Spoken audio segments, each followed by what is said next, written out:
Friends, welcome to the study Sudeep YouTube channel. ಇವತ್ತಿನ ವಿಡಿಯೋದಲ್ಲಿ ನಾವು ಸ್ಪರ್ಧಾ ವಿಜೇತ ಜೂನ್ ತಿಂಗಳ ಮುಂದಿನ ಭಾಗವನ್ನು ನೋಡೋಣ. ಮೆಕ್ಸಿಕೋದ ದೇಶದ ಮೊದಲ ಮಹಿಳಾ ಅಧ್ಯಕ್ಷರಾಗಿ ಇತ್ತೀಚೆಗೆ ಕ್ಲೌಡಿಯಾ ಶಿನ್ಬಾಮ್ ಅವರನ್ನು ನೇಮಕ ಮಾಡಲಾಗಿದೆ. ಕ್ಲೌಡಿಯಾ ಶಿನ್ಬಾಮ್ ಅವರನ್ನು ಮೆಕ್ಸಿಕೋ ದೇಶದ ಅಧ್ಯಕ್ಷರಾಗಿ ನೇಮಕಗೊಂಡಿದ್ದಾರೆ. ಇವರು ಆಂಡ್ರೆಸ್ ಮ್ಯಾನ್ಯುಯಲ್ ಲೋಪೆಜ್ ಒಬ್ರಾಡಾರ್ ಅವರ ಅಧ್ಯಕ್ಷ ಸ್ಥಾನದಿಂದ ಕೆಳಗಿಳಿದ ನಂತರ ಕ್ಲೌಡಿಯಾ ಶಿನ್ಬಾಮ್ ಅವರನ್ನು ಅಧಿಕಾರ ಸ್ವೀಕರಿಸಲಿದ್ದಾರೆ. ಇವರು ಮೂಲಾಂಶ ವಿಜ್ಞಾನಿಯಾಗಿದ್ದು, ಶಿನ್ಬಾಮ್ ಅವರು ಮೆಕ್ಸಿಕೋದ ಅಧ್ಯಕ್ಷರಾಗುವ ಮೊದಲು ಮೆಕ್ಸಿಕೋ ನಗರದ ಮೇಯರ್ ಆಗಿ ಕಾರ್ಯನಿರ್ವಹಿಸುತ್ತಿದ್ದರು. ಯಾರು? ಈ ಕ್ಲೌಡಿಯಾ ಶಿನ್ಬಾಮ್ ಅವರು. ಅದೇ ರೀತಿಯಾಗಿ ಮೆಕ್ಸಿಕೋ ಬಗ್ಗೆ ನೋಡೋದಾದರೆ, ಈ ಮೆಕ್ಸಿಕೋ ದೇಶ ಉತ್ತರ ಅಮೆರಿಕದ ದಕ್ಷಿಣದಲ್ಲಿ ಮೆಕ್ಸಿಕೋ ಖಾಡಿ ಮತ್ತು ಗಲ್ಫ್ ಆಫ್ ಕ್ಯಾಲಿಫೋರ್ನಿಯಾ ನಡುವೆ ಕರಾವಳಿ ತೀರವನ್ನು ಹೊಂದಿರುವ ನಗರವಾಗಿದೆ ಮೆಕ್ಸಿಕೋ ದೇಶ. ಅದೇ ರೀತಿಯಾಗಿ ಇಲ್ಲಿ 71% ಕ್ರಿಶ್ಚಿಯನ್ ಧರ್ಮದವರಿದ್ದಾರೆ ಅಂತ ಹೇಳ್ಬೋದು. ಮೆಕ್ಸಿಕೋ ದೇಶದ ಅಧಿಕೃತ ಭಾಷೆ ಸ್ಪ್ಯಾನಿಷ್ ಆಗಿದೆ. ಕರೆನ್ಸಿ ಮೆಕ್ಸಿಕನ್ ಪೇಸೋ ಆಗಿದೆ. ಅದೇ ರೀತಿಯಾಗಿ ಮುಂದೆ ನೋಡೋದಾದರೆ, 10 ವರ್ಷ ಪೂರೈಸಿದ ತೆಲಂಗಾಣ ರಾಜ್ಯ ಸ್ಥಾಪನೆ. 2014 ಜೂನ್ 2ರಂದು ಶ್ರೀ ಕೃಷ್ಣ ಸಮಿತಿಯ ಶಿಫಾರಸಿನ ಮೇರೆಗೆ ಆಂಧ್ರ ಪ್ರದೇಶವನ್ನು ವಿಭಜಿಸಿ ನೂತನ ತೆಲಂಗಾಣ ರಾಜ್ಯವನ್ನು ರಚಿಸಲಾಯಿತು. ಯಾವಾಗ? 2014 ಜೂನ್ 2ನೇ ತಾರೀಕು. ಈಗ 10 ವರ್ಷ ಆಗಿದೆ ಅಂತ ಹೇಳಲಾಗಿದೆ. ಅದೇ ರೀತಿಯಾಗಿ ತೆಲಂಗಾಣದ ಹೊಸ ನಾಡಗೀತೆ ಜೈ ಜೈ ಹೇ ತೆಲಂಗಾಣ ಬಿಡುಗಡೆಯನ್ನು ಮಾಡಲಾಗಿದೆ ಇತ್ತೀಚೆಗೆ. 2024 ಜೂನ್ 2ರಂದು ತೆಲಂಗಾಣ ರಾಜ್ಯದ ಸಂಸ್ಥಾಪನಾ ದಿನದ ಸಮಾರಂಭದಲ್ಲಿ ತೆಲಂಗಾಣದ ಮುಖ್ಯಮಂತ್ರಿಯಾಗಿರುವ ರೇವಂತ್ ರೆಡ್ಡಿ ಅವರು ಜೈ ಹೇ ತೆಲಂಗಾಣ ಎಂಬ ನಾಡಗೀತೆಯನ್ನು ಬಿಡುಗಡೆ ಮಾಡಿದ್ದಾರೆ. ಇದನ್ನು ಕವಿ ಅಂದೇಶ್ರೀ ಅವರು ರಚಿಸಿದ್ದಾರೆ. ಎಂ ಕಿರವಾಣಿ ಅವರು ಸಂಗೀತ ನಿರ್ದೇಶಿಸಿದ್ದಾರೆ ಎಂದು ಹೇಳಬಹುದು. ಅದೇ ರೀತಿಯಾಗಿ ಕನ್ಯಾಕುಮಾರಿಯಲ್ಲಿ ಪ್ರಧಾನಿ ಮೋದಿಯವರ ಜ್ಞಾನ ಕಾರ್ಯಕ್ರಮವನ್ನು ಮಾಡಿದ್ದಾರೆ. ಎಲ್ಲಿ? ಕನ್ಯಾಕುಮಾರಿಯಲ್ಲಿ ಇತ್ತೀಚೆಗೆ ಮೋದಿಯವರು ಜ್ಞಾನ ಮಾಡಿದ್ದಾರೆ ಅಂತ ಹೇಳ್ಬೋದು, 3 ದಿನಗಳ ಕಾಲ. ಸ್ವಾಮಿ ವಿವೇಕಾನಂದರು ಶಿಲಾ ಸ್ಮಾರಕದ ಬಗ್ಗೆ ನೋಡೋದಾದರೆ, ಸ್ವಾಮಿ ವಿವೇಕಾನಂದರು 1893ರಲ್ಲಿ ಚಿಕಾಗೋ ಸರ್ವಧರ್ಮ ಸಮ್ಮೇಳನದಲ್ಲಿ ಭಾಗವಹಿಸಲು ಅಮೆರಿಕಕ್ಕೆ ತೆರಳುವ ಮುನ್ನ ಕನ್ಯಾಕುಮಾರಿಗೆ ಭೇಟಿ ನೀಡಿದ್ದರು. ಯಾರು? ಸ್ವಾಮಿ ವಿವೇಕಾನಂದರು. ಯಾವಾಗ? 1893ರಲ್ಲಿ. ಅಲ್ಲಿ ಸಮುದ್ರದಿಂದ 500 ಮೀಟರ್ ಅಂತರದಲ್ಲಿ ಶಿಲೆಯೊಂದು ಕಂಡಾಗ ಅಲ್ಲಿವರೆಗೆ ಈಜುಕೊಂಡು ಹೋಗಿ ಆ ಸ್ಥಳದಲ್ಲಿ ತಲುಪಿಗೆಸಿಂದ ಸ್ವಾಮಿ ವಿವೇಕಾನಂದರು ಶಿಲೆಯ ಮೇಲೆ ಕುಳಿತು ಜ್ಞಾನ ಮಾಡಿದರು. ಅದು ವಿವೇಕಾನಂದರ ರಾಕ್ ಎಂದೇ ಈಗ ಖ್ಯಾತಿ ಪಡೆದಿದೆ. ಎಲ್ಲಿ? ಸ್ವಾಮಿ ವಿವೇಕಾನಂದರು ಜ್ಞಾನ ಮಾಡಿದ ಸ್ಥಳವನ್ನು ಈಗ ವಿವೇಕಾನಂದ ರಾಕ್ ಎಂದು ಪ್ರಸಿದ್ಧಿಯಾಗಿದೆ ಅಂತ ಹೇಳ್ಬೋದು. ಈಗ ಪ್ರತಿನಿತ್ಯ 100 ಜನ ಅಲ್ಲಿ ಭೇಟಿ ನೀಡಿ ದರ್ಶನ ಪಡೆಯುತ್ತಿದ್ದಾರೆ. ಅದರ ಜೊತೆಗೆ ವಿವೇಕಾನಂದರ ಶಿಲೆಯ ಮೇಲೆ ವಿವೇಕಾನಂದರ ಸ್ಮಾರಕವನ್ನು ನಿರ್ಮಿಸಲಾಗಿದೆ. ರಾಷ್ಟ್ರೀಯ ಸ್ವಯಂ ಸೇವಾ ಸಂಘದ ಹಿರಿಯ ನೇತರಾಗಿರುವ ಏಕನಾಥ್ ರಾನಡೆ ಅವರು ಈ ಮಂದಿರದ ನಿರ್ಮಾಣದಲ್ಲಿ ಪ್ರಮುಖ ಪಾತ್ರ ವಹಿಸಿದ್ದಾರೆ ಎಂದು ಹೇಳ್ಬೋದು. ಯಾರು? ಏಕನಾಥ್ ರಾನಡೆ ಅವರು. ಅದೇ ರೀತಿಯಾಗಿ ಅಂತಿಮ ಹಂತದಲ್ಲಿ ಚುನಾವಣೆ ಸಂದರ್ಭದಲ್ಲಿ ಪ್ರಧಾನಿ ಮೋದಿಯವರು ಆಧ್ಯಾತ್ಮಿಕ ಸಾಧನೆ ಕೂಡ ಮಾಡಲಿದೆ. ಇದನ್ನು ನೋಡಿಕೊಳ್ಳಿ. ಮುಂದೆ ನೋಡೋದಾದರೆ, ಇರಾನ್ ಅಧ್ಯಕ್ಷರಾಗಿರುವ ಹೆಲಿಕಾಪ್ಟರ್ ದುರಂತ. ಇರಾನ್ ಅಧ್ಯಕ್ಷ ಇಬ್ರಾಹಿಂ ರೈಸಿ ಅವರು ಇತ್ತೀಚೆಗೆ ಮರಣ ಹೊಂದಿದ್ದಾರೆ. ಇರಾನ್ನಲ್ಲಿ ಅಧ್ಯಕ್ಷರಾಗಿರುವ ಇಬ್ರಾಹಿಂ ರೈಸಿ ಅವರು ಇತ್ತೀಚೆಗೆ ಹೆಲಿಕಾಪ್ಟರ್ ದುರಂತದಲ್ಲಿ ಮರಣ ಹೊಂದಿದ್ದಾರೆ ಅಂತ ಹೇಳ್ಬೋದು. ಇರಾನ್ ಅಧ್ಯಕ್ಷ ಇಬ್ರಾಹಿಂ ರೈಸಿ ಅವರು ಅಜರ್ಬೈಜಾನ್ನ ಬಳಿ ಸಂಭವಿಸಿದ ಹೆಲಿಕಾಪ್ಟರ್ ಪತನದಿಂದ ಮರಣ ಹೊಂದಿದ್ದಾರೆ.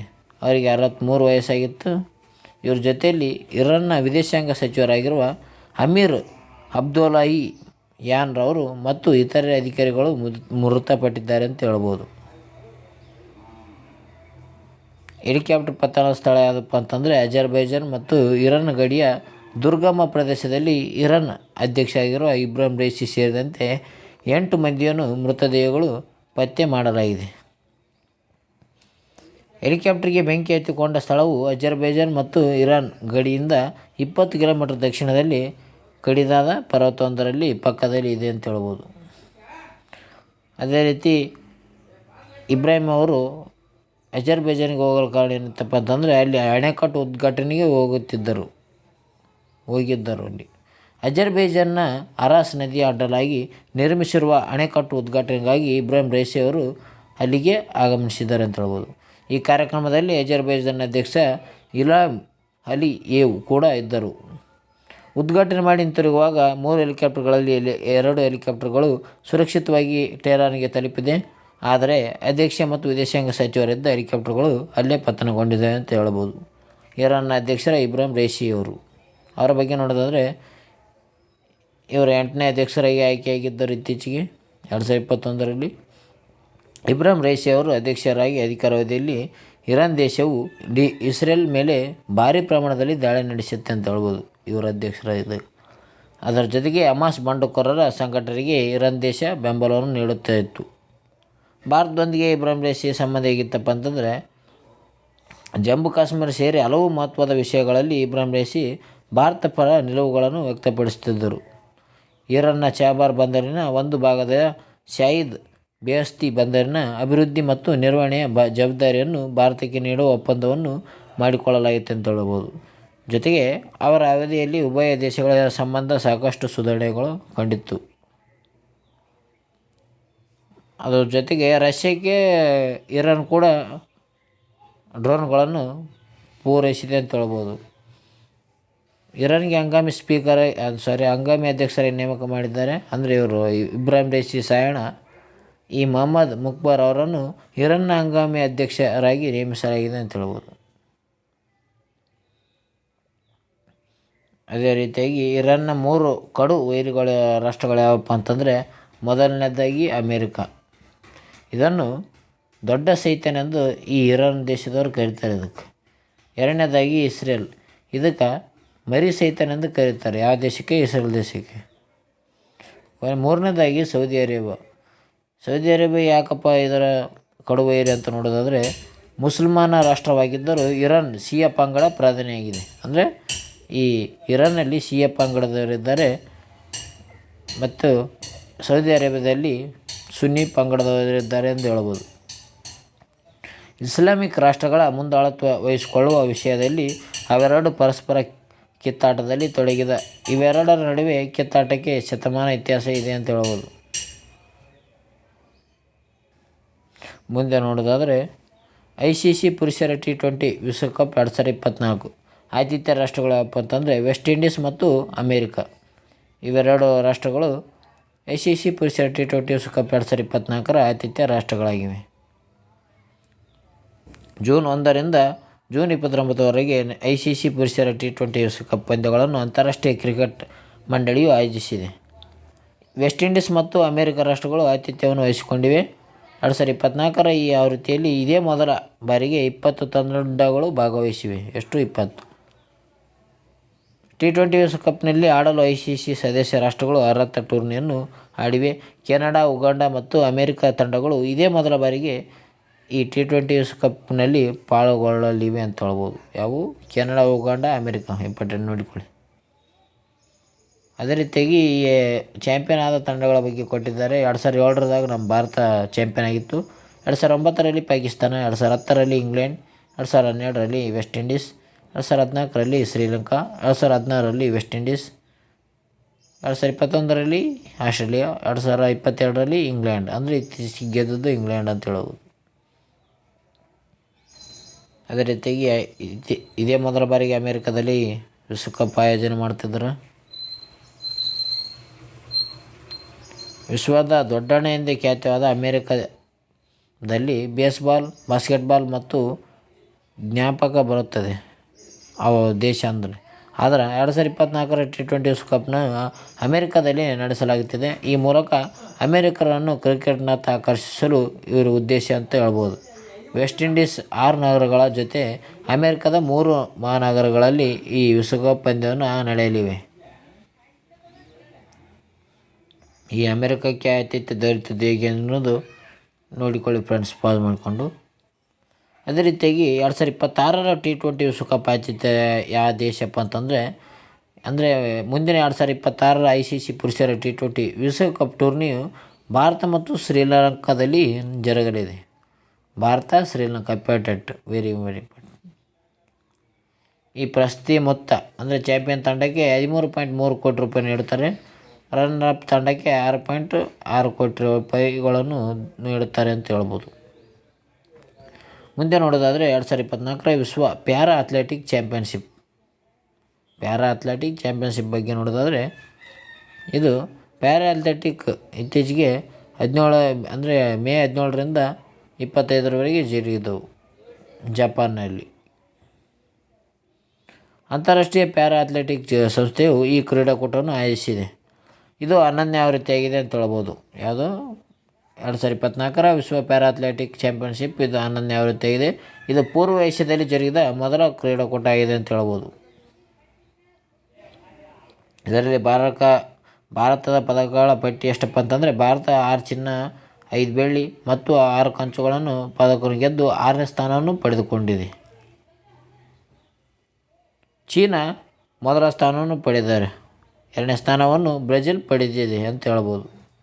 ಮೊದಲ ಸ್ಥಾನ ಯಾವುದು? ಚೀನಾ. ನೋಡಿಕೊಳ್ಳಿ ಫ್ರೆಂಡ್ಸ್, ಚೀನಾ 2ನೇ ಸ್ಥಾನ, ಬ್ರೆಜಿಲ್. ನಮ್ಮ ಭಾರತದ ಸ್ಥಾನ 6ನೇ ಸ್ಥಾನ.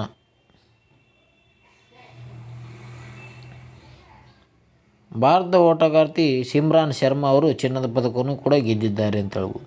ಅದೇ ರೀತಿಯಾಗಿ ಭಾರತದ ದೀಪ್ತಿ ಜೀವನ್ ಅವರು ಕೂಡ ಚಿನ್ನದ ಪದಕವನ್ನು ಗೆದ್ದಿದ್ದಾರೆ. ಮುಂದೆ ನೋಡೋದಾದರೆ ಅರ್ಜೆಂಟೀನಾದ ಫುಟ್ಬಾಲ್ ಕೋಚ್ ಆಗಿರುವ ಸೀಸಸ್ ಮೆನೋಟಿ ಅವರು ನಿಧನರಾಗಿದ್ದಾರೆ ಇತ್ತೀಚೆಗೆ.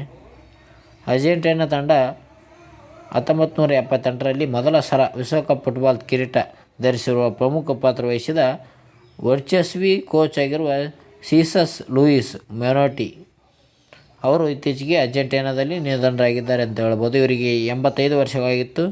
1983ರಲ್ಲಿ ಅಮೆರಿಕ ಬಾರ್ಸಿಲೋನಾ ಕ್ಲಬ್ನ ಕೋಚ್ ಆಗಿದ್ದರು ಇವರು. ಯಾರು? Cesar Luis ಮೆನೋಟಿ.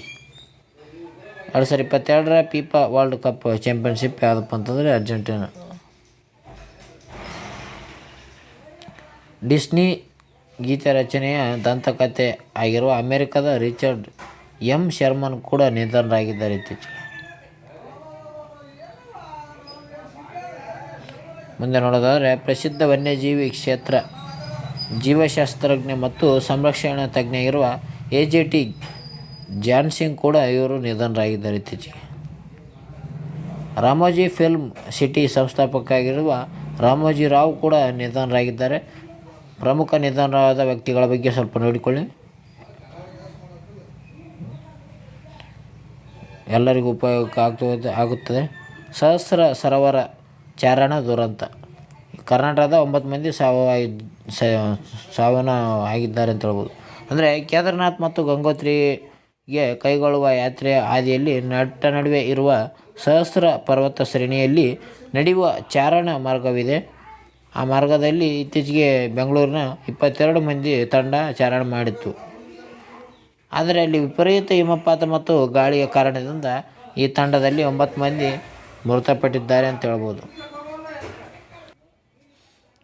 ಉಳಿದ 13 ಮಂದಿಯನ್ನು ರಕ್ಷಿಸಲಾಗಿದೆ. ಅಂದರೆ 9 ಜನ ಮೃತಪಟ್ಟಿದ್ದಾರೆ, 13 ಜನ ರಕ್ಷಿಸಲಾಗಿದೆ ಅಂತ ಹೇಳ್ಬೋದು. ಇಲ್ಲಿ ಸಣ್ಣ, ಮಧ್ಯಮ, ದೊಡ್ಡ ಸರೋವರಗಳು ಸೇರಿ ಒಟ್ಟು 7 ಸರೋವರಗಳಿವೆ. ದೇವತೆಗಳ ಸರೋವರ ಎಂದೇ ಖ್ಯಾತಿಯಾಗಿರುವ ಈ ಪ್ರದೇಶದಲ್ಲಿ ಚರಣಿ ಗಂಗೆ ನೃತ್ಯ ಕೋಪ ಇದು ಎಂದು ಪರಿಗಣಿಸಿದೆ. ದ್ವೀಪ ರಾಷ್ಟ್ರಕ್ಕೆ ಕ್ಯೂಬಾಕ್ಕೆ ಭಾರತದಿಂದ 90 ಟನ್ ಔಷಧಿ ರವಾನೆಯನ್ನು ಮಾಡಲಾಗಿದೆ ಇತ್ತೀಚೆಗೆ.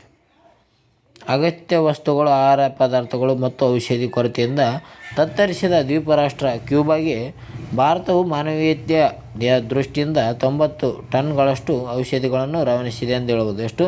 90 ಟನ್. ಭಾಳ ಇಂಪಾರ್ಟೆಂಟ್ ನೋಡಿಕೊಳ್ಳಿ. ಅದೇ ರೀತಿಯಾಗಿ ಮುಂದೆ ನೋಡೋದಾದರೆ 14 ಮಂದಿ ಮೊದಲ ಬ್ಯಾಚ್ನಲ್ಲಿ CAA ಪೌರತ್ವವನ್ನು ಪಡೆದಿದ್ದಾರೆ ಇತ್ತೀಚೆಗೆ. ದೇಶದ ಮಹತ್ವಾಕಾಂಕ್ಷಿ ಮತ್ತು ಬಹುನಿರೀಕ್ಷಿತ ಕಾನೂನಾಗಿರುವ ಪೌರತ್ವ ತಿದ್ದುಪಡಿ ಕಾಯ್ದೆ CAA ಅನುಷ್ಠಾನಗೊಂಡಿದ್ದು, ಮೊದಲ ಬ್ಯಾಚ್ನಲ್ಲಿ 14 ಮಂದಿಗೆ ಈ ಕಾಯ್ದೆಯಡಿ ಪೌರತ್ವವನ್ನು ನೀಡಲಾಗಿದೆ. ಈ ಮೂಲಕ ಆ ಕಾಯ್ದೆ ಜಾರಿಯಾಗಿ ಸುಮಾರು 2 ತಿಂಗಳ ಬಳಿಕ ಪೌರತ್ವ ನೀಡಿಕೆ ಅಂಗೀಕಾರವಾಗಿದೆ ಎಂದು ಹೇಳ್ಬೋದು. ಏನಿದು ಪೌರತ್ವ ತಿದ್ದುಪಡಿ ಕಾಯ್ದೆ 2019 ಅಂತ ನೋಡೋದಾದರೆ, ಬಾಂಗ್ಲಾದೇಶ್, ಪಾಕಿಸ್ತಾನ ಮತ್ತು ಅಫ್ಘಾನಿಸ್ತಾನದಲ್ಲಿ ಧಾರ್ಮಿಕ ಅಲ್ಪಸಂಖ್ಯಾತ ಎಂಬ ಕಾರಣಕ್ಕೆ ಕಿರುಕುಳಕ್ಕೆ ಒಳಗಾಗಿರುವ ವ್ಯಕ್ತಿಗಳನ್ನು ಭಾರತದಲ್ಲಿ ಬಂದು ನೆಲೆಸಿರ್ತಾರೆ.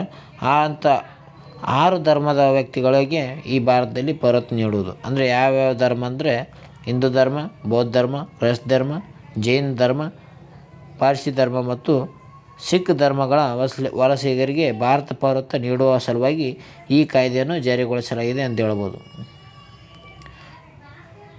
ಈ ಪ್ರಮುಖ ಹಂತಗಳು ಯಾವಪ್ಪ ಅಂತಂದರೆ 2019 ಡಿಸೆಂಬರ್ 10ರಂದು CAA ಮಸೂದೆಯನ್ನು ಲೋಕಸಭೆಯಲ್ಲಿ ಮಂಡಿಸಿ ಅಂಗೀಕಾರ ಪಡೆಯಲಾಯಿತು. 2019 ಡಿಸೆಂಬರ್ 11ರಂದು ಈ ಮಸೂದೆಯನ್ನು ರಾಜ್ಯಸಭೆಯಲ್ಲಿ ಮಂಡಿಸಿ ಅಂಗೀಕಾರ ಪಡೆಯಲಾಯಿತು. 2019 ಡಿಸೆಂಬರ್ 12ರಂದು ಇದನ್ನು ಅಂದಿನ ರಾಷ್ಟ್ರಪತಿಗಳಾದ ರಾಮನಾಥ್ ಕೋವಿಂದ್ ಅವರು ಅಂಕಿತನಾಮ ಹಾಕಿದ್ದರು. ಈ ಮೂಲಕ ಮಸೂದೆ ಕಾಯ್ದೆಯಾಗಿ ರೂಪುಗೊಂಡಿತು. 2024 ಮಾರ್ಚ್ 11ರಂದು ಪೌರತ್ವ ತಿದ್ದುಪಡಿ ಕಾಯ್ದೆಗೆ ನಿಯಮಗಳನ್ನು ರೂಪಿಸಿ ಕೇಂದ್ರ ಸರ್ಕಾರವು ಅಧಿಸೂಚನೆ ಹೊರಡಿಸಿದೆ.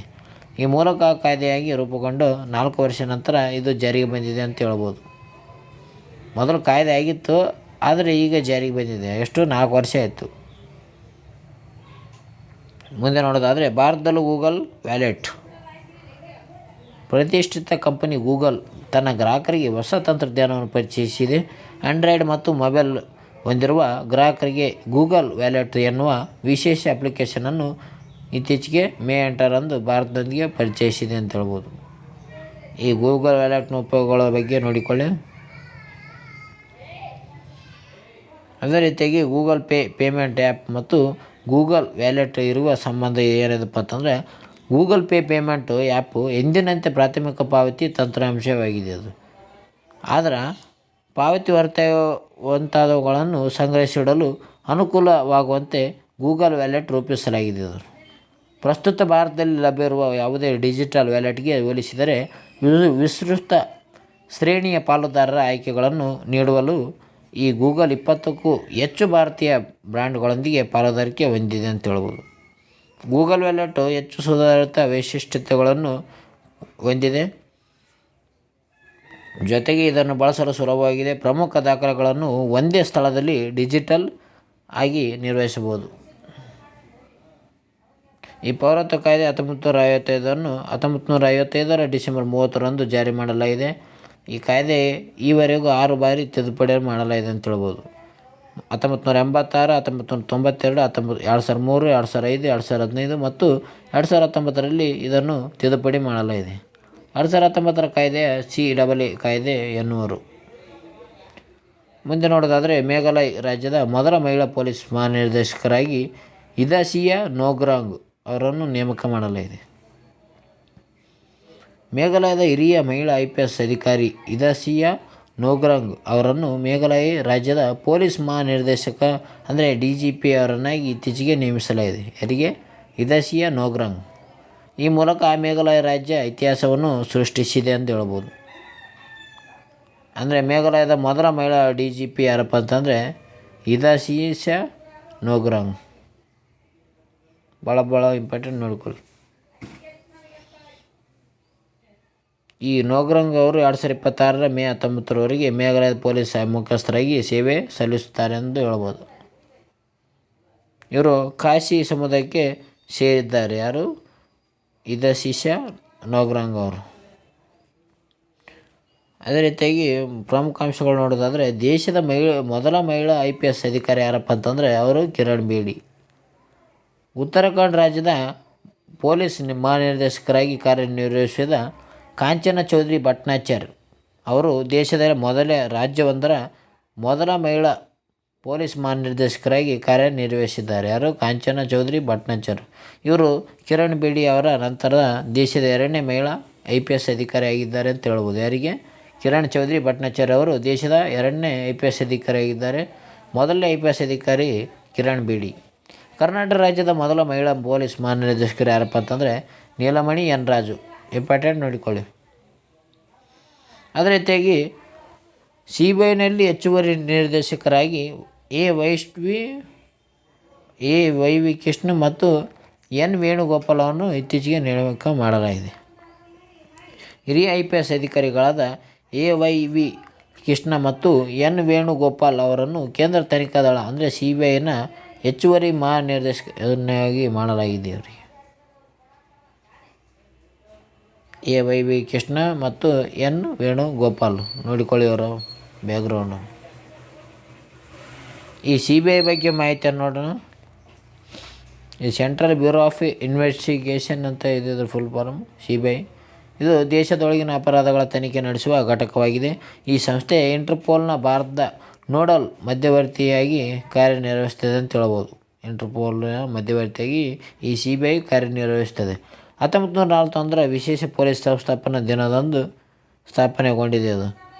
ನಂತರ 1946ರಲ್ಲಿ ದೆಹಲಿ ವಿಶೇಷ ಪೊಲೀಸ್ ಸಂಸ್ಥಾಪನೆಯಾಯಿತು ಇದು. ನಂತರ 1963 ಏಪ್ರಿಲ್ 1ರಂದು ನಿರ್ಣಯದ ಮೂಲಕ CBI ಸಂಸ್ಥೆಯಾಗಿ ಇದು ರೂಪುಗೊಂಡಿದೆ. 3 ರೀತಿಯಲ್ಲಿ ಇದು ರೂಪುಗೊಂಡಿದೆ ಅಂತ ಹೇಳ್ಬೋದು. ಮೊದಲು 1941ರಲ್ಲಿ ವಿಶೇಷ ಪೊಲೀಸ್ ಸಂಸ್ಥಾಪನೆಯಾಗಿ ರೂಪುಗೊಂಡಿದೆ. ನಂತರ 1946ರಲ್ಲಿ ದೆಹಲಿ ವಿಶೇಷ ಪೊಲೀಸ್ ಸಂಸ್ಥಾಪನೆ ಆಯಿತು. ನಂತರ ಈಗ 1963 ಏಪ್ರಿಲ್ 1ರಂದು CBI ಸಂಸ್ಥೆಯಾಗಿ ರೂಪುಗೊಂಡಿದೆ ಅಂತ ಹೇಳ್ಬೋದು. ಪ್ರಸ್ತುತ ಕೇಂದ್ರ ಸಿಬ್ಬಂದಿ ಸಾರ್ವಜನಿಕ ಕುಂದುಕೊರತೆ ಮತ್ತು ಪಿಂಚಣಿ ಸಚಿವಾಲಯದಲ್ಲಿ ಕಾರ್ಯನಿರ್ವಹಿಸ್ತಿದೆ ಇದು. ಇದರ ಕೇಂದ್ರ ಕಚೇರಿ ಎಲ್ಲಿದೆಪ್ಪ ಅಂತಂದರೆ ನವದೆಹಲಿಯಲ್ಲಿ ಇದು ಕೇಂದ್ರ ಕಚೇರಿಯನ್ನು ಹೊಂದಿದೆ ಅಂತ ಹೇಳ್ಬೋದು. ಯಾವುದು CBI. ಅದೇ ರೀತಿಯಾಗಿ ಮುಂದೆ ನೋಡೋದಾದರೆ ಸುಪ್ರೀಂ ಕೋರ್ಟ್ ಬಾರ್ ಅಸೋಸಿಯೇಷನ್ ಅಧ್ಯಕ್ಷರಾಗಿ ಕಪಿಲ್ ಸಿಬಲ್ ಅವರನ್ನು ಆಯ್ಕೆ ಮಾಡಲಾಗಿದೆ. ಸುಪ್ರೀಂ ಕೋರ್ಟ್ ಬಾರ್ ಅಸೋಸಿಯೇಷನ್ ಅಧ್ಯಕ್ಷ ಹುದ್ದೆಗೆ ಜರುಗಿದ ಚುನಾವಣೆಯಲ್ಲಿ ಹಿರಿಯ ವಕೀಲರಾಗಿರುವ ಕಪಿಲ್ ಸಿಬಲ್ ಅವರು ಅಧ್ಯಕ್ಷರಾಗಿ ಆಯ್ಕೆಯಾಗಿದ್ದಾರೆ ಅಂತ ಹೇಳ್ಬೋದು. ಈ ಮೂಲಕ ಇವರು 4ನೇ ಅವಧಿಗೆ ಪ್ರತಿಷ್ಠಿತ ವಕೀಲರ ಸಂಸ್ಥೆಯ ಅಧ್ಯಕ್ಷರಾಗಿ ಕಾರ್ಯನಿರ್ವಹಿಸುತ್ತಿದ್ದಾರೆ. ಎಷ್ಟನೇ ಬಾರಿ? 4ನೇ ಬಾರಿ. ಈ ಮೊದಲು 1990ರ ದಶಕದ ಮಧ್ಯ ಮತ್ತು ಕೊನೆ 2 ಪ್ರತ್ಯೇಕ ಅವಧಿಯಲ್ಲಿ ಸೇವೆ ಸಲ್ಲಿಸಿದ್ದರು ಇವರು. 2001ರಲ್ಲಿ ಮತ್ತೆ ಅಧ್ಯಕ್ಷ ಸ್ಥಾನವನ್ನು ಹೊಂದಿದ್ದರು ಇವರು. ಪ್ರಸ್ತುತ ಅಧ್ಯಕ್ಷ ಸ್ಥಾನವು ಅವರ 4ನೇ ಅವಧಿಯಾಗಿದೆ ಅಂತ ಹೇಳ್ಬೋದು. ಯಾರ್ದು? ಕಪಿಲ್ ಸಿಬಲ್ ಅವರು. ಇವರು ಪ್ರಸ್ತುತ ರಾಜ್ಯಸಭೆಯ ಸದಸ್ಯರಾಗಿರುವ ಕಪಿಲ್ ಸಿಬಲ್ರವರು 2004ರಿಂದ 2014ರವರೆಗಿನ ಡಾಕ್ಟರ್ ಮನಮೋಹನ್ ಸಿಂಗ್ ನೇತೃತ್ವದ ಕೇಂದ್ರದ UPA ಸರ್ಕಾರದಲ್ಲಿ ಕಾನೂನು ಖಾತೆ ಸೇರಿದಂತೆ ವಿವಿಧ ಖಾತೆಗಳ ನಿಭಾಯಿಸುತ್ತಿದ್ದಾರೆ ಅಂತ ಹೇಳ್ಬೋದು. ಯಾರು? ಕಪಿಲ್ ಸಿಬಲ್. ಅದೇ ರೀತಿಯಾಗಿ ನೇಮಕವಾದರ ಬಗ್ಗೆ ನೋಡೋದಾದರೆ 5ನೇ ಅವಧಿಗೆ ರಷ್ಯಾದ ಅಧ್ಯಕ್ಷರಾಗಿರುವ ವ್ಲಾಡಿಮಿರ್ ಪುಟಿನ್ ಅವರು ಅಧ್ಯಕ್ಷರಾಗಿ ನೇಮಕವಾಗಿದ್ದಾರೆ. ಅಲ್ಲಿ ರಷ್ಯಾ ದೇಶಕ್ಕೆ. ಈ ರಷ್ಯಾ ದೇಶಕ್ಕೆ ಈ ವ್ಲಾಡಿಮಿರ್ ಪುಟಿನ್ ಅವರು 5ನೇ ಅವಧಿಗೆ ನೇಮಕವಾಗಿದ್ದಾರೆ ಅಂತ ಹೇಳ್ಬೋದು. 5ನೇ ಬಾರಿಗೆ ರಷ್ಯಾದ ಅಧ್ಯಕ್ಷರಾಗಿ ವ್ಲಾಡಿಮಿರ್ ಪುಟಿನ್ ಅವರು ನೇಮಕವಾಗಿದೆ. ಮಾಸ್ಕೋದ ಗ್ರ್ಯಾಂಡ್ ಕ್ರೆಮ್ಲಿನ್ ಅರಮನೆಯಲ್ಲಿ ಇವರು ಪ್ರಮಾಣವಚನ ಸ್ವೀಕರಿಸಿದರು ಅಂತ ಹೇಳ್ಬೋದು. ಈ ಮುಂದಿನ 6 ವರ್ಷಗಳ ಅವಧಿಗೆ ವ್ಲಾಡಿಮಿರ್ ಪುಟಿನ್ ರವರು ರಷ್ಯಾದ ಅಧ್ಯಕ್ಷರಾಗಿ ಕಾರ್ಯನಿರ್ವಹಿಸಲಿದ್ದಾರೆ. ಯಾರು? ರಷ್ಯಾದ ಅಧ್ಯಕ್ಷ ಯಾರಪ್ಪ ಅಂತಂದರೆ ವ್ಲಾಡಿಮಿರ್ ಪುಟಿನ್. ಭರ್ಜರಿ ಜಯವನ್ನು ಪಡೆದಿದ್ದಾರೆ ಇವರು. 2024 ಮಾರ್ಚ್ 15ರವರೆಗೆ ಜರುಗಿದ ಸಾರ್ವತ್ರಿಕ ಚುನಾವಣೆಯಲ್ಲಿ ವ್ಲಾಡಿಮಿರ್ ಪುಟಿನ್ ಅವರು ಭರ್ಜರಿ ಬಹುಮತದೊಂದಿಗೆ ಗೆಲುವು ದಾಖಲಿಸಿದ್ದಾರೆ.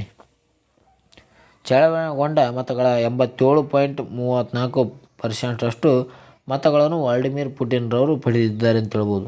ಅದೇ ರೀತಿಯಾಗಿ ರಷ್ಯಾದ ಪ್ರಧಾನಿಯಾಗಿ ಮಿಖಾಯಿಲ್ ಮಿನ್ಶುಸ್ಟಿನ್ ಮರು ಆಯ್ಕೆಯಾಗಿದ್ದಾರೆ ಇವರು. ಅಂದರೆ ಪ್ರಧಾನಿ ಮಂತ್ರಿಯಾಗಿ ಈ ಮಿಖಾಯಿಲ್ ಮಿನ್ಶುಸ್ಟಿನ್ ಅವರು ಮತ್ತೆ ಅವರ ಅಧಿಕಾರವನ್ನು ಮುಂದುವರಿಸುತ್ತಿದ್ದಾರೆ. ಮಿಖಾಯಿಲ್ ಮಿನ್ಶುಸ್ಟಿನ್ ಅವರನ್ನು ದೇಶದ ಪ್ರಧಾನಿಯಾಗಿ ಅಧ್ಯಕ್ಷ ಆಗಿರುವ ವ್ಲಾಡಿಮಿರ್ ಪುಟಿನ್ ರವರು ಪುನರ್ ನೇಮಕ ಮಾಡಿದ್ದಾರೆ. ರಾಜಕೀಯ ರಂಗದಲ್ಲಿ ಸಕ್ರಿಯರಾಗಿದ್ದ ತಂತ್ರಜ್ಞಾನ ಪರಿಣಿತ ಆಡಳಿತ ಟೆಕ್ನೋಕ್ರಾಟ್ ಆಗಿರುವ ಮಿಖಾಯಿಲ್ ಅವರು ಮರು ನೇಮಕ ನಿರೀಕ್ಷಿತರಾಗಿದ್ದಾರೆ ಅಂತ ಹೇಳ್ಬೋದು. ಈ ಮಿಖಾಯಿಲ್ ಅವರು 2020ರ ಜನವರಿ 16ರಿಂದ 4 ವರ್ಷಗಳ ಅವರು ಪ್ರಧಾನಿಯಾಗಿದ್ದರು. ಉಕ್ರೇನ್ ಮೇಲಿನ ಯುದ್ಧದ ಹಿನ್ನೆಲೆಯಲ್ಲಿ ರಷ್ಯಾದ ವಿರುದ್ಧ ಪಾಶ್ಚಿಮಾತ್ಯ ದೇಶಗಳು ನಿರ್ಬಂಧ ವಿಧಿಸಿದರೂ ದೇಶದ ಆರ್ಥಿಕತೆ ಸ್ಥಿರವಾಗುವಲ್ಲಿ ಈ ಪುಟಿನ್ ಸಂಪುಟದಲ್ಲಿರುವ ಮಿಖಾಯಿಲ್ ಮತ್ತಿತರ ಟೆಕ್ನೋಕ್ರಾಟ್ಗಳ ಪಾತ್ರ ಗಣನೀಯವಾಗಿ ಪಾತ್ರವಾಗಿದೆ ಅಂತ ಹೇಳ್ಬೋದು. ರಷ್ಯಾದ ಪ್ರಧಾನಮಂತ್ರಿ ಯಾರಪ್ಪ ಅಂತಂದರೆ ಮಿಖಾಯಿಲ್ ಮಿನ್ಶುಸ್ಟಿನ್. ಅದೇ ರೀತಿಯಾಗಿ ಸಿಂಗಪುರದ ಸಚಿವ. ಸರಿ ಫ್ರೆಂಡ್ಸ್, ಮುಂದೆ ನೋಡೋಣ. ಕೋವಿಶೀಲ್ಡ್ ಹಿಂಪಡೆದ ಆಸ್ಟ್ರಾಜೆನಿಕಾ ಇತ್ತೀಚೆಗೆ ಏನು ಮಾಡಿದೆ? ಬ್ರಿಟನ್ ಮೂಲದ ಔಷಧಿ ತಯಾರಿಕಾ ಕಂಪನಿಯಾಗಿರುವ ಆಸ್ಟ್ರಾಜೆನಿಕಾ ತಾನು ತಯಾರಿಸಿರುವ ಕೋವಿಡ್ ಲಸಿಕೆಯನ್ನು ಜಾಗತಿಕವಾಗಿ ಹಿಂಪಡೆಯುವ ಪ್ರಕ್ರಿಯೆಯನ್ನು ಆರಂಭಿಸಿದೆ. ಈ ಪ್ರಕ್ರಿಯೆ ಭಾರತದಲ್ಲೂ ಕೂಡ ಸಿರಮ್ ಇನ್ಸ್ಟಿಟ್ಯೂಟ್ ಆಫ್ ಇಂಡಿಯಾ ಸಹಯೋಗದಲ್ಲಿ ತಯಾರಿಸಿದ ಲಸಿಕೆಯನ್ನು ಕೋವಿಶೀಲ್ಡ್ ಹೆಸರಿನಲ್ಲಿ ನೀಡಲಾಗುತ್ತಿತ್ತು. ತಾನು ಸಿದ್ಧಪಡಿಸಿದ ಕೋವಿಶೀಲ್ಡ್ ಲಸಿಕೆ ಪಡೆದುಕೊಡುವಲ್ಲಿ ಅಪರೂಪದ ಪ್ರಕರಣಗಳಲ್ಲಿ ರಕ್ತದ ಹೆಪ್ಪುಗಟ್ಟುವಿಕೆ ಅಂದರೆ ಪ್ಲೇಟ್ಲೆಟ್ಸ್ಗಳ ಇಳಿಕೆ ಪ್ರಮಾಣ ಉಂಟಾಗಬಹುದು ಎಂಬುದು ಒಪ್ಪಿಕೊಂಡ ಕೆಲವೇ ದಿನಗಳಲ್ಲಿ ಈ ಕಂಪನಿ ಈ ಕ್ರಮಕ್ಕೆ ಮುಂದಾಗಿದೆ ಅಂತ ಹೇಳ್ಬೋದು. ಪರಿಷ್ಕರಣೆ ಕಂಡಿರುವ ಲಸಿಕೆಗಳು ಹೇರಳವಾಗಿ ಪ್ರಮಾಣದಲ್ಲಿ ಲಭ್ಯವಿರುವ ಕಾರಣಕ್ಕೆ ತನ್ನ ಲಸಿಕೆಗಳನ್ನು ಹಿಂಪಡೆಯಲಾಗಿದೆ ಎಂದು ಕಂಪನಿ ಹೇಳಿದೆ. ಲಸಿಕೆ ತಯಾರಿಕೆ ಮಾಡಿದ ಅಸ್ಟ್ರಾಜೆನಿಕಾ ಕಂಪನಿ ಆಕ್ಸ್ಫರ್ಡ್ ವಿಶ್ವವಿದ್ಯಾಲಯದ ಜೊತೆಗೂಡಿ ಈ ಕೋವಿಡ್ ತಂಡೆ ಲಸಿಕೆ ಅಭಿವೃದ್ಧಿ ಪಡಿಸಿದೆ ಅಂತ ಹೇಳ್ಬೋದು. ಈ ಲಸಿಕೆಗಳನ್ನು ಯುರೋಪ್ನಲ್ಲಿ ವ್ಯಾಕ್ಸ್ ಜೇವಿರಿಯಾ ಹೆಸರಿನಲ್ಲಿ, ಭಾರತದಲ್ಲಿ ಮತ್ತು ಕೋವಿಡ್ ಶೀಲ್ಡ್ ಎಂಬ ಹೆಸರಿನಲ್ಲಿ ಮಾರಾಟ ಮಾಡಲಾಗುತ್ತಿತ್ತು. ಇಲ್ಲಿ ಯುರೋಪ್ದಾಗ ವ್ಯಾಕ್ಸ್ ಜೇವಿರಿಯಾ ಎಂದು, ಭಾರತದಾಗ ಕೋವಿಡ್ ಶೀಲ್ಡ್ ಎಂದು ಮಾರಾಟ ಮಾಡಲಾಗಿತ್ತು. ಅಸ್ಟ್ರಾಜೆನಿಕಾ ಲಸಿಕೆಗಳನ್ನು ಭಾರತದ ಪುಣೆ ಮೂಲದ ಭಾರತೀಯ ಸೀರಮ್ ಸಂಸ್ಥೆ ಪಾಲುದಾರಿಕೆಯಲ್ಲಿ ಕೋವಿಡ್ ಶೀಲ್ಡನ್ನು ತಯಾರಿಸಲಾಗಿತ್ತು ಎಂದು ಹೇಳ್ಬೋದು. ಭಾರತದಲ್ಲಿ ಕೋವಿಡ್ ಶೀಲ್ಡ್ ಬಳಕೆ ಅಂದರೆ ಭಾರತದಲ್ಲಿ 222 ಕೋಟಿ ಡೋಸ್ಗಿಂತ ಹೆಚ್ಚು ಕೋವಿಡ್ ಲಸಿಕೆಗಳನ್ನು ನೀಡಲಾಗಿದೆ. ಈ ಪೈಕಿ ಕೋವಿಡ್ ಶೀಲ್ಡ್ ಸಂಖ್ಯೆ ಹೆಚ್ಚು. ಕೋವಿಡ್ಗೆ ಹಲವು ಬಗೆಯ ಲಸಿಕೆಯನ್ನು ಅಭಿವೃದ್ಧಿಪಡಿಸಲಾಗಿದೆ ಅಂತ ಹೇಳ್ಬೋದು. ಬಾಲ್ಯದ ಜಡತ್ವದಿಂದ ಹೃದಯಕ್ಕೆ ಸಮಸ್ಯೆ, ಅಮೆರಿಕದ ಬ್ರಿಸ್ಟಲ್ ವಿಶ್ವವಿದ್ಯಾಲಯ ಹೇಳಿದೆ. ಇತ್ತೀಚೆಗೆ ಬಾಲ್ಯದಲ್ಲಿ ಮಕ್ಕಳು ನಿಷ್ಕ್ರಿಯರಾಗಿದ್ದು ಅವರು ಯಾವುದೇ ತರಹದ ಚಟುವಟಿಕೆಗಳಲ್ಲಿ ಭಾಗವಹಿಸದೆ ಸುಮ್ಮನೆ ಕುಳಿತಿದ್ದರೆ ಹೃದಯ ಹಿಗ್ಗುವಿಕೆ ಸಮಸ್ಯೆ ಉಂಟಾಗುತ್ತದೆ ಎಂದು ಅಮೆರಿಕದ ಬ್ರಿಸ್ಟಲ್ ವಿಶ್ವವಿದ್ಯಾಲಯದ ಸಂಶೋಧಕರು ಪತ್ತೆ ಹಚ್ಚಿದ್ದಾರೆ. ಈ ಸಮಸ್ಯೆಗೆ ಲೆಫ್ಟ್ ವೆಂಟ್ರಿಕ್ಯುಲರ್ ಹೈಪರ್ಟ್ರೋಫಿ ಎಂದು ಕರೆದಿದ್ದಾರೆ ಅಂತ ಹೇಳ್ಬೋದು. ಈ ಲೆಫ್ಟ್ ವೆಂಟ್ರಿಕ್ಯುಲರ್ ಹೈಪರ್ಟ್ರೋಫಿ ಇದು ಹೃದಯ ದ್ರವ್ಯರಾಶಿ ಮತ್ತು ಗಾತ್ರದಲ್ಲಿ ಅತಿಯಾದ ಹೆಚ್ಚಳವು ಆಗುತ್ತದೆ. ಲೆಫ್ಟ್ ವೆಂಟ್ರಿಕ್ಯುಲರ್ ಹೈಪರ್ಟ್ರೋಫಿ ಎಂದು ಕರೆಯಲ್ಪಡುವ ಹೃದಯ ಸಮಸ್ಯೆಗೆ ಕಾರಣವಾಗಿದೆ. ಇದರಿಂದ ವಯಸ್ಕರಲ್ಲಿ ಹೃದಯಾಘಾತ ಆಗ್ಬೋದು, ಪಾರ್ಶ್ವವಾಯು ಆಗ್ಬೋದು ಮತ್ತು ಅಕಾಲಿಕ ಮರಣ ಕೂಡ ಉಂಟಾಗ್ಬೋದು ಎಂದು ಹೇಳಬಹುದು. ಈ ಸಂಶೋಧಕರು ಸಲಹೆಗಳನ್ನು ನೀಡಿದ್ದಾರೆ ಇದಕ್ಕೆ. ಅಂದರೆ ಮಗುವನ್ನು 3 ರಿಂದ 6 ಗಂಟೆಗಳ ಕಾಲ ಲಘು ದೈಹಿಕ ಚಟುವಟಿಕೆಗಳಲ್ಲಿ ತೊಡಗಿಸಬೇಕು. ಓದುವುದು ಮತ್ತು ಹೊರಾಂಗಣ ಆಟಗಳಲ್ಲಿ ಮಕ್ಕಳು ಭಾಗವಹಿಸುವುದರಿಂದ ಹೃದಯದಲ್ಲಿ ಹೆಚ್ಚಳವಾಗುವ ದ್ರವ್ಯರಾಶಿಯನ್ನು ನಿಯಂತ್ರಿಸಬಹುದಾಗಿದೆ. ಮುಂದೆ ನೋಡೋದಾದರೆ ಮೆದುಳುಗಡ್ಡೆ ತೆಗೆಯಲು ಐಬ್ರೋ ಮೂಲಕ ಸರ್ಜರಿ ವಿಶ್ವದಲ್ಲೇ ಮೊದಲು. ಮೆದುಳು ಬಳ್ಳಿ ಬೆಳೆದಿದ್ದ ಕ್ಯಾನ್ಸರ್ ಗಡ್ಡೆಯೊಂದನ್ನು ಕಣ್ಣಿನ ಉಬ್ಬಿನ ಅಂದರೆ ಐಬ್ರೋ ಭಾಗದಿಂದ ಕೀಹೋಲ್ ಶಸ್ತ್ರಚಿಕಿತ್ಸೆ ನಡೆಸಿ ತೆಗೆಯುವ ಮೂಲಕ ಚೆನ್ನೈನ ವೈದ್ಯರು ತಂಡವೊಂದು ಇತ್ತೀಚೆಗೆ ಅಪರೂಪದ ಸಾಧನೆಯನ್ನು ಮಾಡಿದೆ ಅಂತ ಹೇಳ್ಬೋದು. ಯಾವುದು? ಮೆದುಳುಗಡ್ಡೆ ತೆಗೆಯಲು. ಮುಂದೆ ನೋಡೋದಾದರೆ ಅಂತಾರಾಷ್ಟ್ರೀಯ ದಾದಿಯರ ದಿನ ಮೇ 12ನೇ ತಾರೀಕು 2024 ಧ್ಯೇಯವಾಕ್ಯ ಏನಪ್ಪ ಅಂತಂದರೆ ನಮ್ಮ ದಾದಿಯರು ನಮ್ಮ ಭವಿಷ್ಯ, ಆರೈಕೆ, ಆರ್ಥಿಕ ಶಕ್ತಿ ಎಂದು 2024 ಅಂತಾರಾಷ್ಟ್ರೀಯ ದಾದಿಯರ ದಿನದ ಧ್ಯೇಯವಾಕ್ಯದ ಎಂದು ಹೇಳಬಹುದು.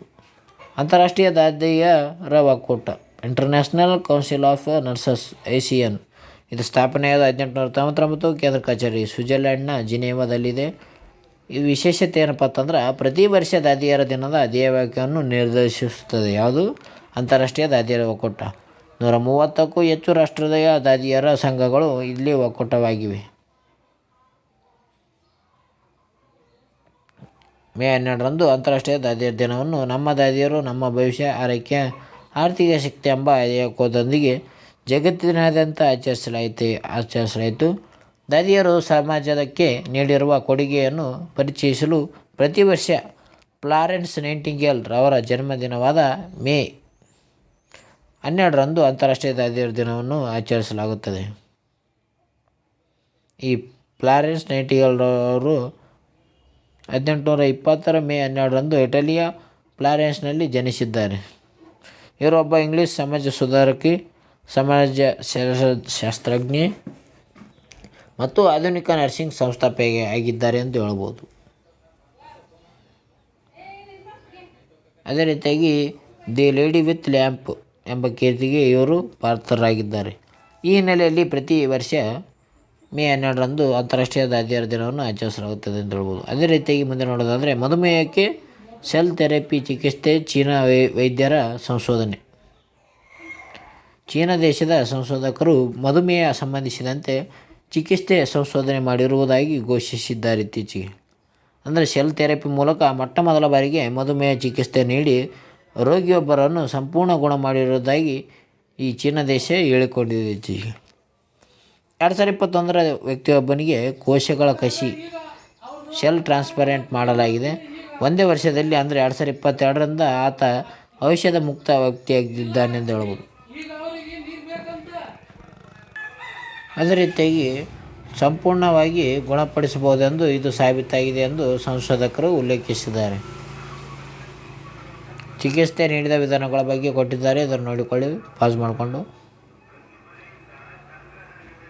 ಮಧುಮೇಹ ರೋಗಕ್ಕೆ ಸೆಲ್ ಥೆರಪಿ ವಿಧಾನ ಚಿಕಿತ್ಸೆ ಅಂದರೆ ಮೆದೋಜೀರಕ ಗ್ರಂಥಿಯಲ್ಲಿ ಕಂಡುಬರುವ ಇನ್ಸುಲಿನ್ ಉತ್ಪಾದಿಸುವ ಕೋಶಗಳನ್ನು ಕೃತಕವಾಗಿ ಉತ್ಪಾದಿಸಿ ಅದನ್ನು ಕೋಶ ಕಸಿ ಮಾಡಲಾಗಿದೆ.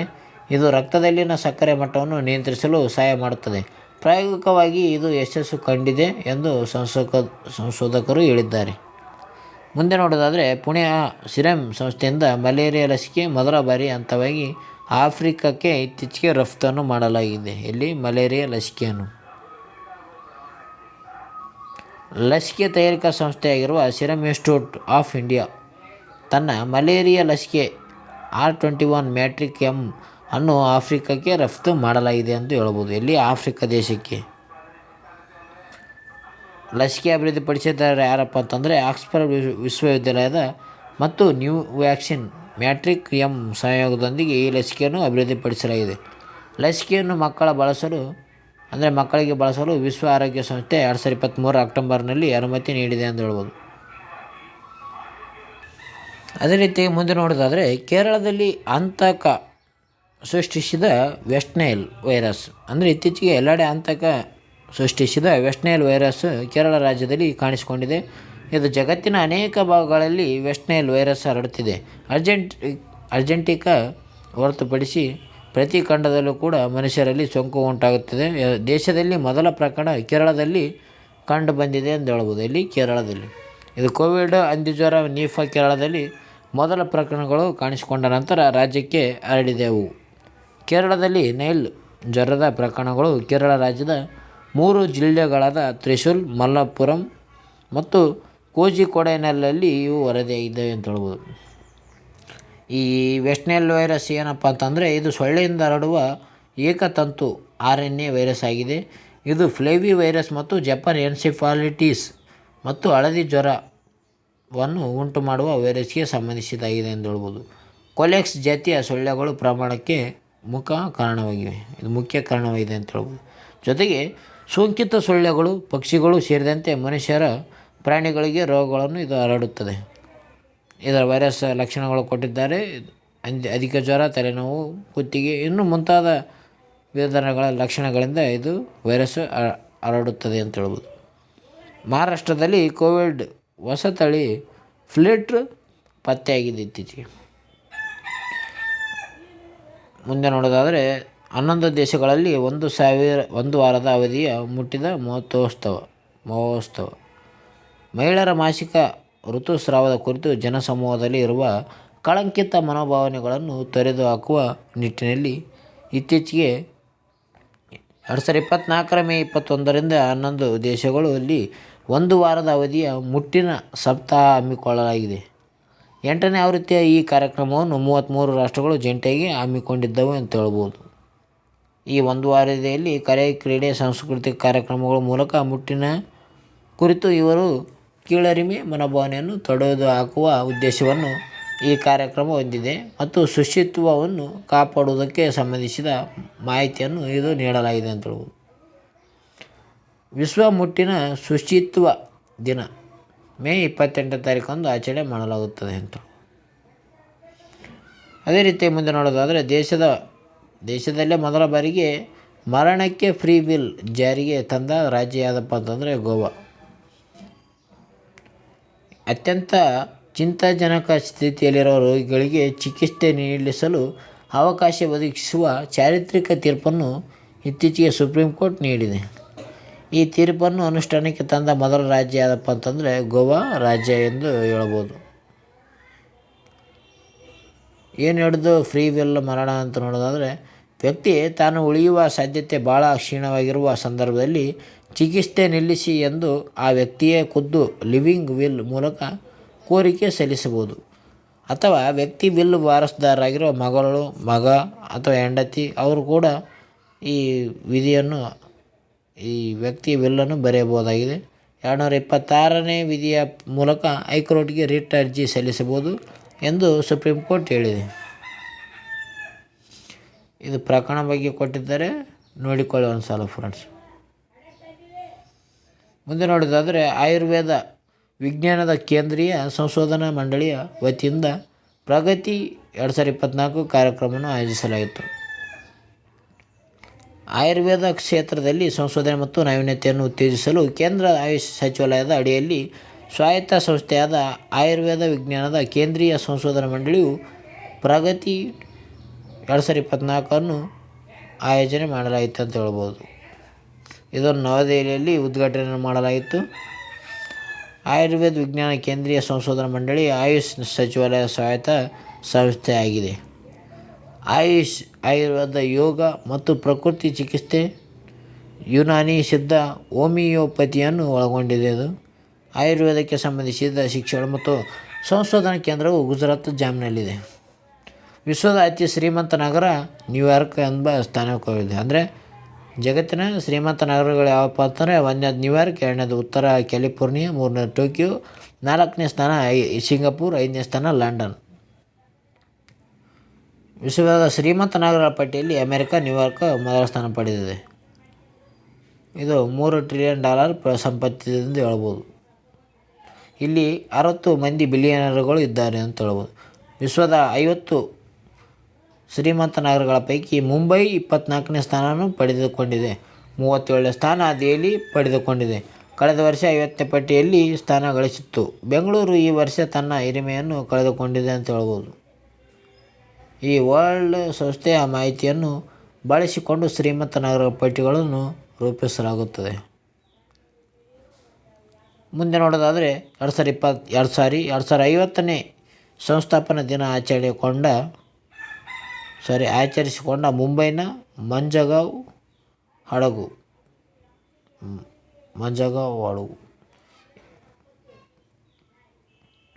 ಮುಂಬೈನ ಮಂಜಗಾಂವ್ ಅಡಗುಕಟ್ಟೆಯು 250ನೇ ಸಂಸ್ಥಾಪನಾ ದಿನವನ್ನು ಆಚರಿಸಿಕೊಂಡಿದೆ. ಈ ಸಂದರ್ಭದಲ್ಲಿ ಸ್ಥಳೀಯ ಮಿಡ್ಜೆಟ್ ಜಲಾಂತರ್ಗಾಮಿ ನೌಕೆಯ ಮೂಲ ಮಾದರಿ ಉಡಾವಣೆಗೊಂಡಿದೆ. ಸೋಲಾರ್ ಎಲೆಕ್ಟ್ರಿಕ್ ಹೈಬ್ರಿಡ್ ಬೋಟ್ ಮತ್ತು ಫ್ಯೂಯಲ್ ಸೆಲ್ ಎಲೆಕ್ಟ್ರಿಕ್ ಫೆರಿ ಕಾರ್ಯಾರಂಭವಾಗಿದೆ. ಮಂಜಗಾಂವ್ ಡಾಕ್ ಶಿಪ್ ಬಿಲ್ಡರ್ಸ್ ಲಿಮಿಟೆಡ್ನ ಸ್ಮರಣಾರ್ಥ ನಾಣ್ಯ ಬಿಡುಗಡೆ ಕೂಡ ಮಾಡಲಾಗಿದೆ. ಒಂದು ದಿನದ ತಾಂತ್ರಿಕ ವಿಚಾರ ಸಂಕಿರಣ ಕೂಡ ಇಲ್ಲಿ ಆಯೋಜಿಸಲಾಗಿದೆ ಅಂತ ಹೇಳ್ಬೋದು. ಈ ಮಂಜಗಾಂವ್ ಹಡಗು ನಿಯಮಿತ ಅಂದರೆ ಇದು ದೇಶದ ಅತಿ ದೊಡ್ಡ ಹಡಗು ಕಟ್ಟೆಯಾಗಿದೆ ಅಂತ ಹೇಳ್ಬೋದು. ಮಹಾರಾಷ್ಟ್ರದ ಮುಂಬೈನ ಮಂಜಗಾಂವ್ನಲ್ಲಿದೆ. ಇದು 1774ರಲ್ಲಿ ಸಣ್ಣ ಡ್ರೈ ಡಾಕ್ ಆಗಿ ಆರಂಭವಾಗಿದೆ. ಇದು 1994ರಲ್ಲಿ ಸಾರ್ವಜನಿಕ ಕಂಪನಿಯಾಗಿ ಇದನ್ನು ನೋಂದಾಯಿಸಲಾಯಿತು. 1960ರ ಹಡಗುಕಟ್ಟೆಯನ್ನು ರಾಷ್ಟ್ರೀಕರಣ ಮಾಡಲಾಗಿದೆ. ಪ್ರಸ್ತುತ ಇದು ಭಾರತ ಸರ್ಕಾರದ ರಕ್ಷಣಾ ಸಚಿವಾಲಯದಿಂದ ಸಾರ್ವಜನಿಕ ವಲಯದ ಉದ್ಯಮವಾಗಿದೆ ಅಂತ ಹೇಳ್ಬೋದು. ಈ ಹಡಗುಕಟ್ಟೆ ಭಾರತೀಯ ನೌಕಾಪಡೆ ಮತ್ತು ಕಡಲಾಚೆ ವೇದಿಕೆಗಳಿಗಾಗಿ ಯುದ್ಧ ನೌಕೆಗಳನ್ನು ಮತ್ತು ಜಲಾಂತರ್ಗಾಮಿ ನೌಕೆಗಳನ್ನು ಇದು ತೈಲ ಕೊರೆಯುವಿಕೆ ಸಂಬಂಧಿಸಿದ ಪೂರಕವಾಗಿ ಹಡಗುಗಳನ್ನು ತಯಾರಿಸುತ್ತದೆ. ಅದು ಮಂಜಗಾಂವ್ ಡಾಕ್ ಶಿಪ್ ಲಿಮಿಟೆಡ್ನಲ್ಲಿ ಹಡಗು ನಿರ್ಮಿಸಲಾಗುತ್ತದೆ. ಅದೇ ರೀತಿಯಾಗಿ ಆರೋವಾನ್ ಮಿಡ್ಜೆಟ್ ಜಲಾಂತರ್ಗಾಮಿ ಕೂಡ ಉಡಾವಣೆ ಮಾಡಲಾಗಿದೆ. ಸೋಲಾರ್ ಎಲೆಕ್ಟ್ರಿಕ್ ಹೈಬ್ರಿಡ್ ದೋಣಿ, ಇದರ ಬಗ್ಗೆ ಕೂಡ ಸ್ವಲ್ಪ ಮಾಹಿತಿಯನ್ನು ನೋಡಿಕೊಳ್ಳಿ. ಈ ಮಂಜಗಾಂವ್ ಹಡಗುಕಟ್ಟೆಯಲ್ಲಿ ನಿರ್ಮಿಸಿದ ಜಲಾಂತರ್ಗಾಮಿಗಳ ಬಗ್ಗೆ ನೋಡೋಣ. ಶಿಶುಕುಮಾರ್ ವರ್ಗದ ಜಲಾಂತರ್ಗಾಮಿ, ಇದು ಡೀಸೆಲ್ ಎಲೆಕ್ಟ್ರಿಕ್ ಜಲಾಂತರ್ಗಾಮಿಯಾಗಿದೆ. INS ಶಿಶುಕುಮಾರ್, INS ಚಾಲ್ಕಿ ಮತ್ತು INS ಶಂಕೋಲ್ ಇವು ತಯಾರು ಮಾಡಲಾಗಿದೆ ಅಂತ. ಕಲವರಿ ವರ್ಗದ ಜಲಾಂತರ್ಗಾಮಿ ಯಾವಪ್ಪ ಅಂತಂದರೆ ಇವು ಡೀಸೆಲ್ ಕೂಡ ಎಲೆಕ್ಟ್ರಿಕ್ ಜಲಾಂತರ್ಗಾಮಿ ಆಗಿವೆ. INS ಕಲವರಿ, INS ಕಾಂಡೇರಿ, INS ಕರೆಂಜ್, INS Vela, INS ವಂಗೀರ್, INS ವಾಗ್ಮೀರ್ ಇವು ಕಲ್ವರಿ ವರ್ಗದ ಜಲಾಂತರ್ಗಾಮಿಯಾಗಿದ್ದಾವೆ ಅಂತ ಹೇಳ್ಬೋದು. ಮಂಜಗಾಂವ್ ಹಡಗುಕಟ್ಟೆಯಲ್ಲಿ ಕಡಲ ಗಸ್ತು ಹಡಗುಗಳು ಮತ್ತು ತೇಲುವ ಪೊಲೀಸ್ ಠಾಣೆಗಳನ್ನು ಕೂಡ ಅಭಿವೃದ್ಧಿಪಡಿಸಲಾಗಿದೆ ಅಂತ ಹೇಳ್ಬೋದು.